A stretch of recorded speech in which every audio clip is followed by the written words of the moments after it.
सबसे पहले ज्वाइन किया हमें खान फारूक साहब ने। अस्सलाम वालेकुम खान साहब। जी वालेकुम सलाम जनाब।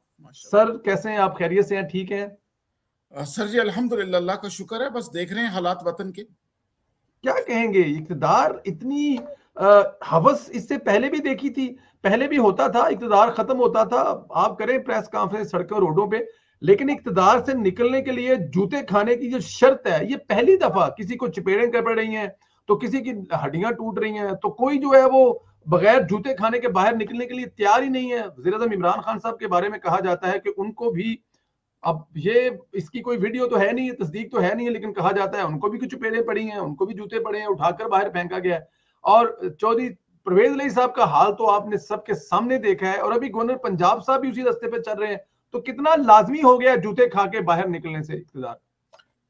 सर ये अगर हम थोड़ा सा बड़े पैराए में देखने की कोशिश करें तो तकसीम पाकिस्तान की तरफ जो कारवां और जो ये मेहनत तेजी से जा रही है, उसके अंदर ये एक लाजमी अमर है कि एक सिविल अनरेस्ट और सिविल वॉर का तासुर और एक नक्शा जरूर बने।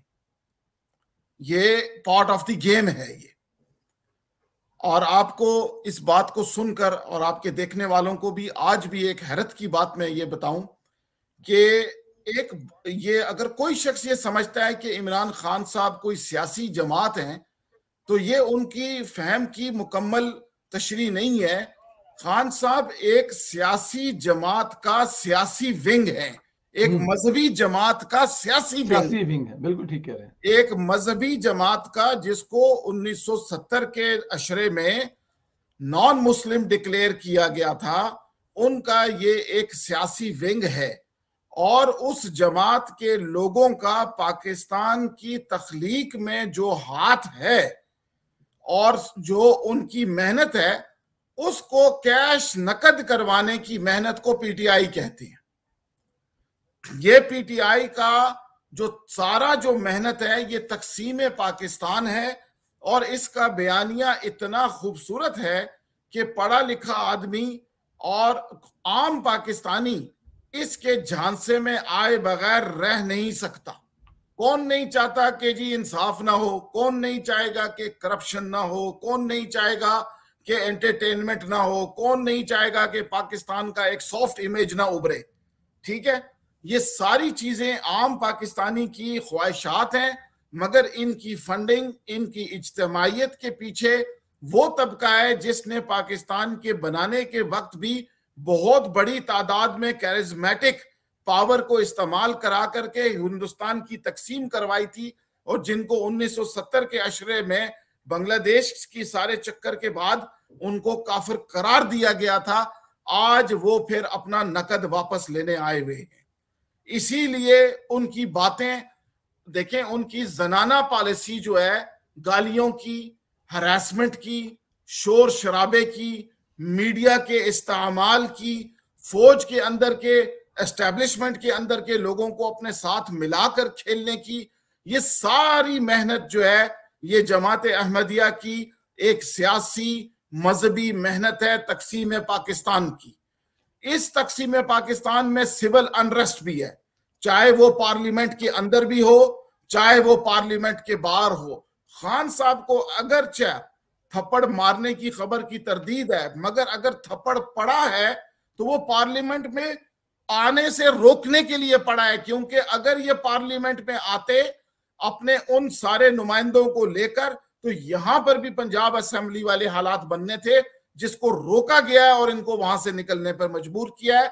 11 अरब रुपए का पैकेज वादा करके कराची में 1 रुपया नहीं दिया, और कराची में 1 लाख आदमी इनके इस्तकबाल को आया है।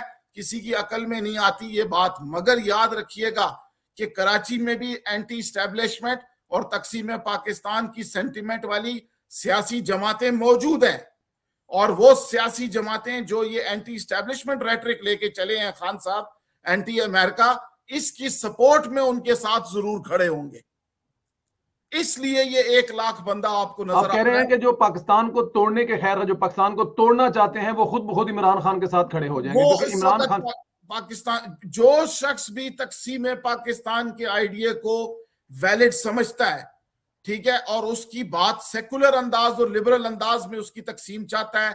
वो नहीं चाहता कि जनाब ये पुराने मजहबियों के साथ, जुनूनियों के साथ, या जो भी करप्ट लोग हैं जो इल्जामात लगाते हैं जी, उस तरफ जी, नहीं जाना चाहता। वो खान साहब के साथ इस वक्त खड़ा है, और खान साहब ये तकसीम कर कर छोड़ेगा। उसके पास पैसे इतने हैं कि हमारे इदारों के अंदर लोग बिकने को दोबारा तैयार हो जाएंगे साल 6 महीने के बाद। और आप देखेंगे जब ये आवाज लगी है कि 83 रुपए पे पेट्रोल बिकेगा, ये एस्टेब्लिशमेंट की तरफ से एक अड़ंगी थी चलती हुई गवर्नमेंट को।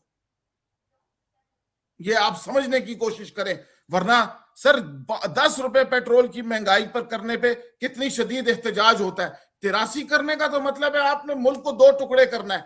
ईरान में भी पेट्रोल की प्राइस पर हंगामे होते हैं, जिसकी वजह से वहां पर भी मुल्क तकसीम होने के खतरे बन जाते हैं।